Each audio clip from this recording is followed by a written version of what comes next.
sports is a lot about competition. It's a lot about who wins and who loses. But as you said, I mean, everyone wins if they work together on those kind of supply chains, sort of finding suppliers that are more sustainable and even regenerative. And I mean, that sense of healthy competition is something I'm fascinated by. I mean, looking at between race teams even, how can we harness that to kind of drive that wider impact? So competition was like a race to the top. Often we have this race to the bottom where everyone just tries to, do what is just required, the absolute like a minimum viable, right?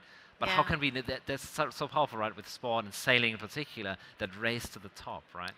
Yeah, behavioral science, again, came from Sky. We were very involved in that. And when I came into my role at Sail GP, I thought, right, how are we going to be the most sustainable sport in the world? What do we do? Who's our key stakeholders? And it's athletes, because they're the biggest advocates.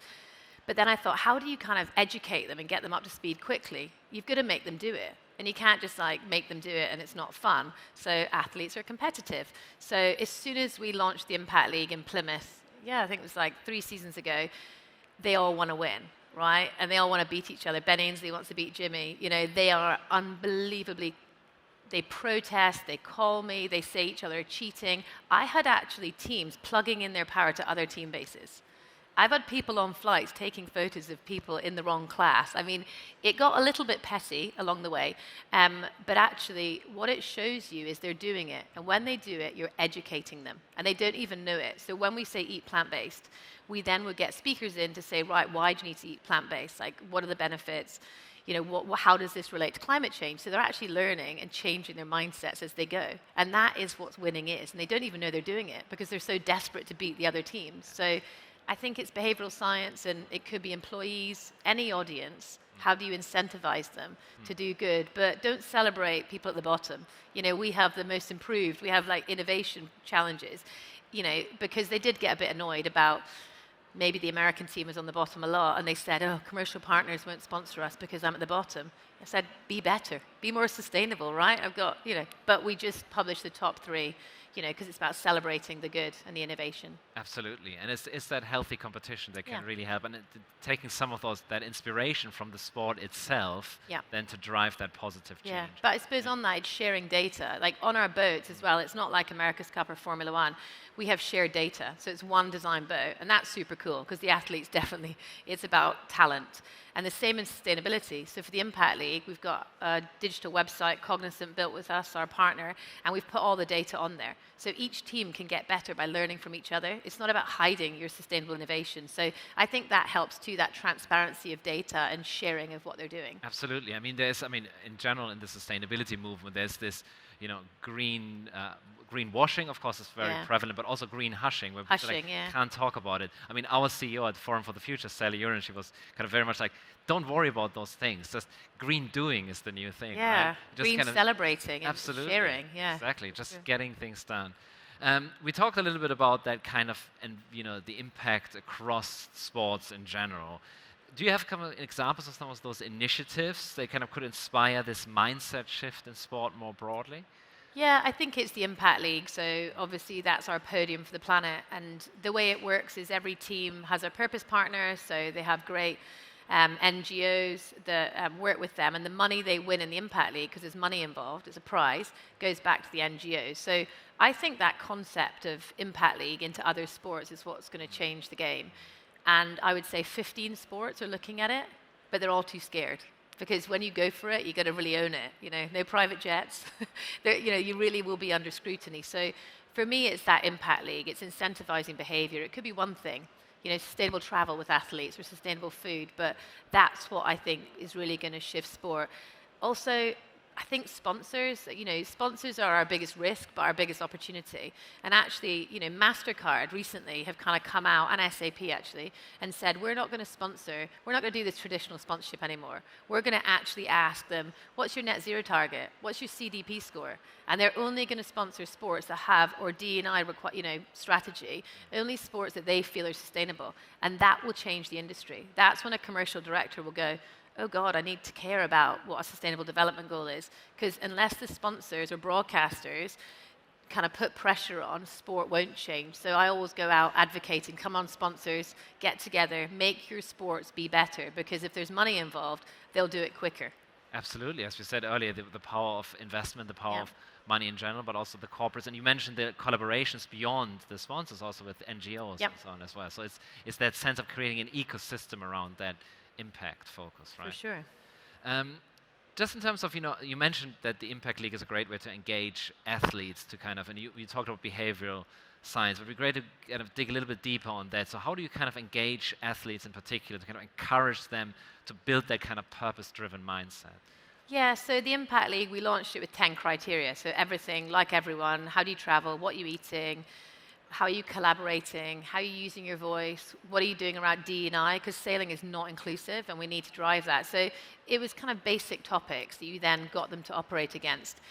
In season 2, they came to me and said, this is too easy, which was quite surprising. We want to do more. How can we focus our efforts? So now we're doing 4 focus areas a year, and it gives them more time to kind of find innovations and kind of get real life problems that will change sailing or a sport.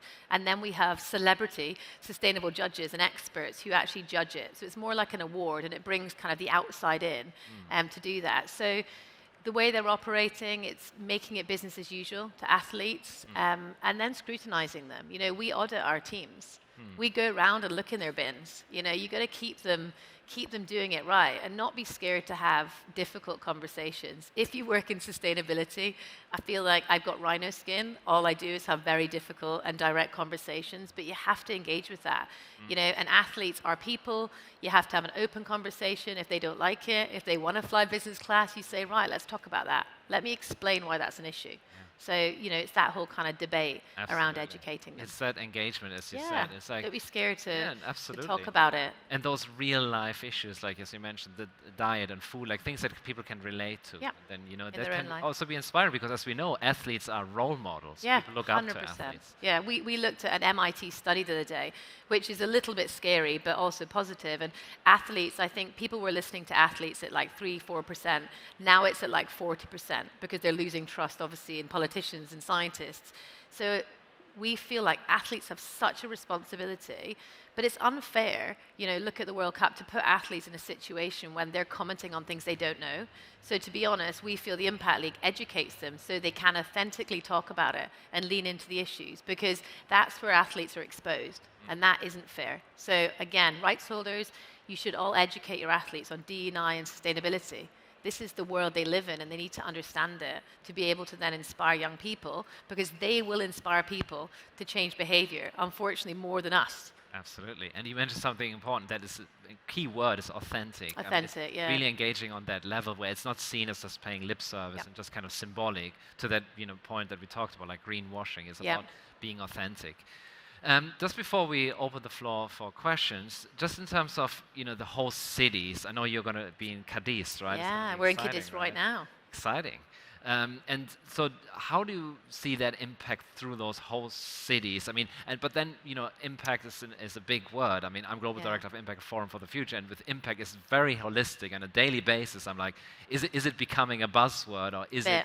In a way it is. So it's important to fill it with life. So how do we go beyond that economic impact? Obviously, those events that you're having have a massive economic impact, but how can we go beyond economic impact in the whole city?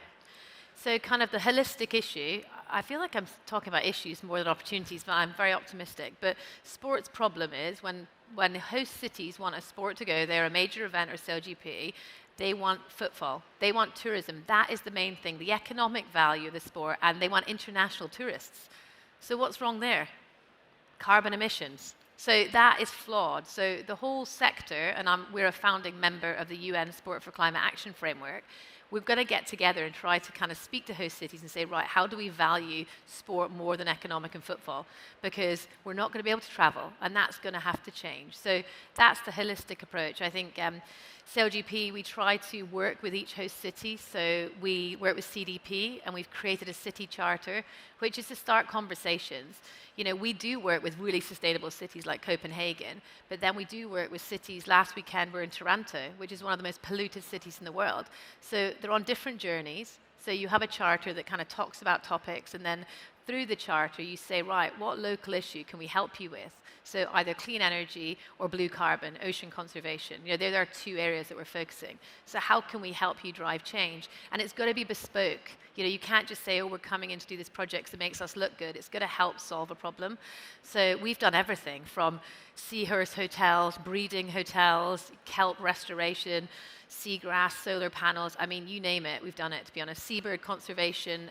But again, it's really working with that local community and thinking about how many years we race in there, how can we build on this project, how can we get our athletes to come and do the project, and it's way beyond beach cleans. Obviously, yeah, we just want to do more that has an impact, or like leave a marine charger. Sometimes we leave infrastructure behind, and if we could do that everywhere, we would love to make sure that electric marine environment is there for when we come back, and we have more electric boats, hopefully. Absolutely, and as you said, it's absolutely critical to have those kind of local projects that look at the local context. Yeah. And I know blue carbon, as you mentioned, is such an important, powerful tool. Because in a way, it tackles many problems at the same time. You talked about issues, but it's a great solution because it's not just sequestering the carbon. It's also about restoring those ecosystems. And earlier we were talking about biodiversity and wildlife conservation. It's such a natural, like a nature-based solution. And also it cleans up, like for example, seagrass and mangroves. They clean up the ocean around them. So and then they build community engagement as well. So it's all the poly crises that we often talk about: biodiversity loss. Then we have climate change. We have inequality, pollution, all that can all of it goes into the ocean, and people still have a weird relationship with the ocean. Some places we race, they just don't value it, and I suppose that's what we're trying to do, is show the importance of it in climate change and try and value it and bring it to life. Yes, and doing that through those local projects, where it's like the local context, that's critical. I mean, you mentioned some examples. I mean, what would you say are the most kind of, eye-catching, the examples that you really want everyone to know about? If you could pick 1 or 2 of those kind of local projects. But they're all so different. They have their own impacts. I'm trying to think what the big ones were. Working in New Zealand, we really invested heavily in a kind of a kelp reforestation, and actually year on year going back and looking at that has been incredible. One thing we did do, which is a risk, is where we race and we're going 100 kilometers an hour, you're in the ocean, there is dolphins, whales, and other species in there that we have to make sure, obviously, we protect. So we were racing in Christchurch in New Zealand late last year, and whoever decided to race in this harbour, I will not be very happy with, because there's an endangered species who is in that area. And so we had to have an unbelievable robust marine mammal plan, which actually meant we had to stop broadcast. We missed the race. My boss was delighted. He was delighted that we saved the dolphins and came straight off. We lost 200 million viewers. So it gets that important, but we, in that project, invested in acoustic technology to leave in that area to help, obviously, if boats do damage and can cause issues. So how can we at Sail GP find a solution, which was new acoustic technology, to try to obviously warn off these lovely Hector dolphins, and then educate people about it. But don't worry, no dolphins were hurt in Christchurch, but it was a very expensive and stressful race, and we won't be going back, hopefully, to this poor area. But I think they were projects that you've got to turn negative into positive. That is an issue, but it's an issue that's bigger than Sail GP. So what do you do about it? Absolutely. You look at technology. You look at working with stakeholders and collaborating and facing into the problem and discussing it. Absolutely. And some of the technology doesn't have to be very techy, like kelp deforestation. Yeah. Seaweed is such. Seems so simple, doesn't it? Wish more people would do it and plant less trees would be great. Absolutely. But seaweed is many times more efficient as a carbon sequestration. People just don't know it because they can't see it, isn't it? That's the whole problem. And on top of that, it's also a great source of nutrients. It can be used in cosmetics and so on. These days can be used in feed, everything for cattle and so on. So amazing solutions. But you mentioned something just before we open it up, this kind of lasting impact. You mentioned, having those chargers, but then kind of almost like helping to build an ecosystem around some of those sustainable solutions. You mentioned the acoustic technology. So how important is that? To what extent is that lasting? Because you go to an event, do the event, it's great. You get all that engagement, and then you leave. But how important is that lasting impact? So important, and having returning venues, so going year on year back to the same venue, which we didn't do. I mean, we operated during COVID, which was pretty stressful. So now we have really good relationships and multi-year deals. But it's not just about environmental sustainability, it's also about social. You know, we're looking at how do we get, you know, more diverse race officials into our race? How do we get young people on the water that would never, ever understand the ocean, get them on a boat? And then we do climate education. So normally at races, we have 1,000 minimum young people from different backgrounds, not from yacht clubs, from obviously diverse communities coming into sailing, learning about climate advocacy, learning about clean energy, learning about STEM, getting on the water. And that, to me, the legacy of the environmental local impact plus the social is important. Absolutely. But yeah, I think, you know, Sail GP shows up and we want to bring positive and use our voice. I think educate people, engage the local community. If they understand climate change or ocean better because of Sail GP, that's a win. Absolutely. The community engagement that you mentioned is critical. And often, you know, when we talk about this conference as well, it's about that issue that sometimes can be very narrow. I mean, often environmental solutions forget that social side.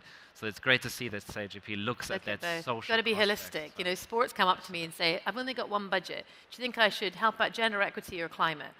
I'm just like, if they don't realize how ridiculous that is. You're like, well, there'll be no place for our female athletes or, you know, to go when there's no planet. So they have to slightly work together. They're really connected. Absolutely. So looking at, that's why it's purpose and impact, not chief sustainability officer. Absolutely. It's that bigger picture. Exactly. Yes, that holistic view, that systemic view.